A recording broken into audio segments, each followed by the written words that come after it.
This video is brought to you by Harold Sack, who gave me a massive 1 year's worth of subscriptions on Patreon. Jin Gitaxias versus Yarok with a counterspell. Should buy some time, we'll keep that.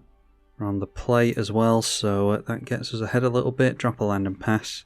Draw into Thirst for Discovery, so just holding up the Arcane Denial. Need to debate whether or not to go for the extra planar lens during our next turn. Okay, A3 visits for our opponent, puts them on 4 mana next turn likely. We'll just allow that for now, I think. Likely just try and counter the Yarok, I think. So, yeah, if they're just concentrating on ramping next turn, we'll go for the extra planar lens. It could be that they drop an Ancient Tomb or some means of fast mana and get down their commander through the fact that we're tapped out, but I think I'll risk it here. Alright, further ramping in Nature's Law. Haven't seen any land drops yet, so might be that they miss a land. Just getting down a tap land, so if they've got counter magic, it might be that they are just holding up a Swan Song or something like that. Getting to another island with double mana is good. So we just hold on to the Thirst for Discovery and the Arcane Denial. Not in a rush to go for Flow of Knowledge until we've got a few more islands in play here. Obviously want to cast the Jin Gitaxias with counter magic held up as well. Alright, a Risen Reef without the Yarok in play is decent. Decent for us, that is. Seems like they're struggling on lands though. Okay, getting into a Hinterland Harbour, so they've got enough mana for the Yarok next turn. So let's go Thirst for Discovery. Okay, and we do get into a land there, so I'm going to discard a basic as much as I don't want to with the double mana. We still have one to play next turn at least.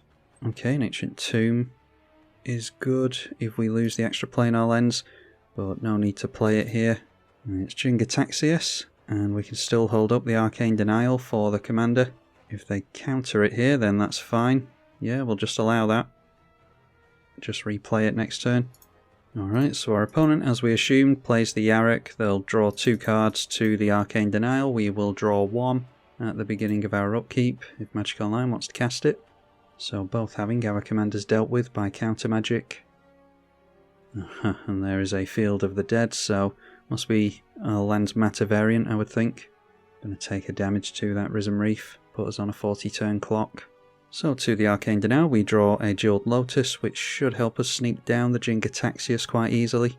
And there's Cyclonic Rift as well, so it's Ancient Tomb, Jeweled Lotus, get down our commander. And then we might as well go for the Karn's Temporal Sundering. We're going to have to bounce the Risen Reef, which isn't target player, yes, us. Going to have to bounce the Risen Reef, which isn't necessarily the best thing for us, but it does slow them down, forces them to spend 3 mana in a turn. So we get an extra turn, whilst our opponent is tapped out, drawing 2 Teferi, which is really good with the extra planar lens in play. And we get another island. So let's tap down 4 lands, go for the Teferi. I'll tap down an Ancient Tomb into that, just in case we need the surplus blue mana. Draw another card to Jin Gitaxias, that is a High Tide, which could still come in handy for us. Let's untap our islands here. Play the High Tide, tap down another island, gets us to 6, we can go Flow of Knowledge. That draws us another card. That's a Remand, which is handy against our opponent, so we've got plenty of counter magic here. Discard 2 cards can be, I think, the Windfall and an island. Don't want to refill our opponent's hand, although they're at 8. And then we have 7 cards in hand exactly, so we can transform the Jin Gitaxias. Draw cards equal to the number of cards in our hand, and we have an unlimited hand size. There is a Teferi's Ageless Insight, which I think is fine to play here. So we've got 2 mana floating. Let's just go for the Preordain then. We can still hold up the Remand. Scry 2, draw 2. We've got a land for next turn, so bottom. Lightning Greaves will be useful, so we'll put that on top. And we drew into another land, so yeah. That is a very constructive couple of turns for us.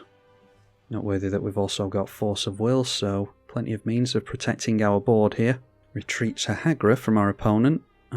Each opponent loses a life. Yeah, maybe can get some kind of combo going with that, but I'm not going to counter it. Got Cyclonic Rift if we need to bounce it. And following that up with a Rhystic Study, I think we're fine to go for the Remand. We'll draw 2 cards and bounce that back to their hand. Drawing 2 cards thanks to the Ageless Insight, of course. And that draws us into an Omniscience, so yeah, that's probably the game won next turn, unless they can get rid of the extra planar lens. We can even get rid of the Field of the Dead with Imprisoned in the Moon. I think, yeah, that can go on Creature Land or Planeswalker. And the zombie token will get bounced during our next main phase with the Great Synthesis, because it will go to Chapter 2 as we draw into another island. So drop an island. We just go straight in for the Omniscience here and see if our opponent wants to scoop it up. Alright, so then we go for the Flux Channeler so that we can start proliferating onto the Teferi. We'll get down the Shark Typhoon without paying the mana cost. Proliferate on the Teferi, might as well go for the Great Synthesis as well, don't think there's any harm in doing that. Then we can flip round our Jin again straight away.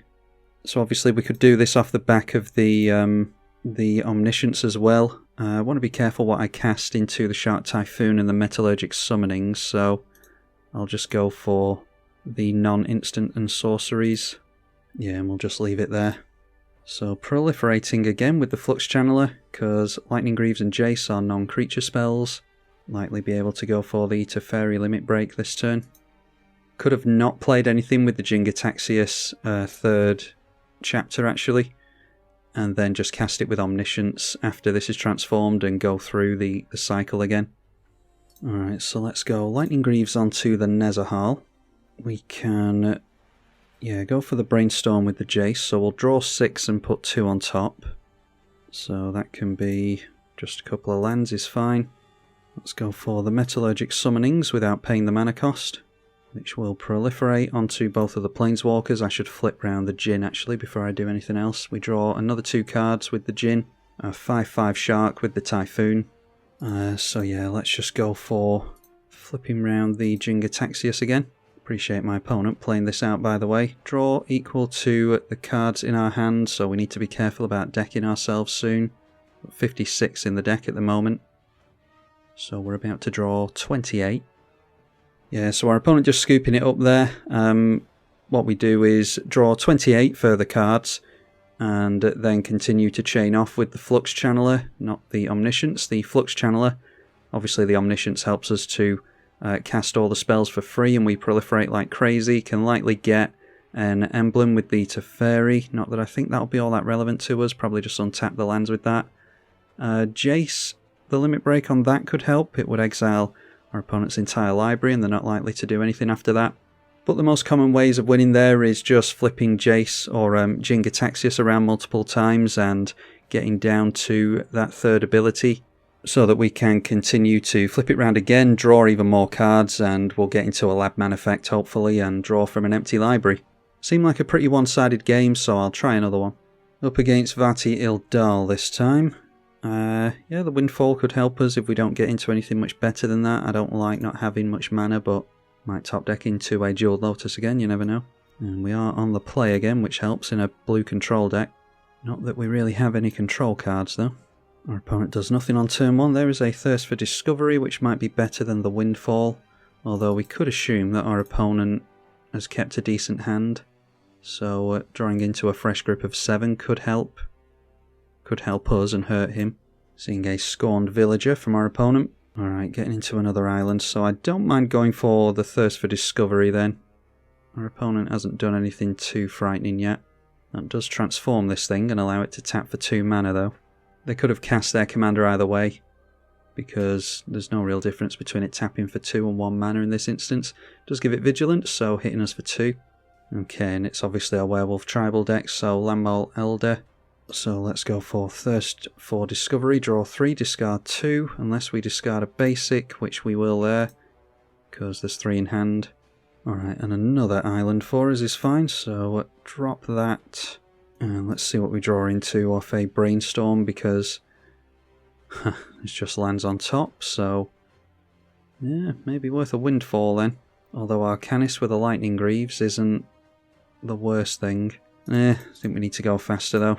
Let's go Windfall. Our opponent won't gain any cards here at least. And we know that we've got 2 islands on top. I suppose if I planned the turn out better, I could have put these 2 on top with the Brainstorm. Our opponent looks like he might have a Vamp Tutor. No, that is a Midnight Charm. So 1 damage to a creature and you gain 1 life, might as well.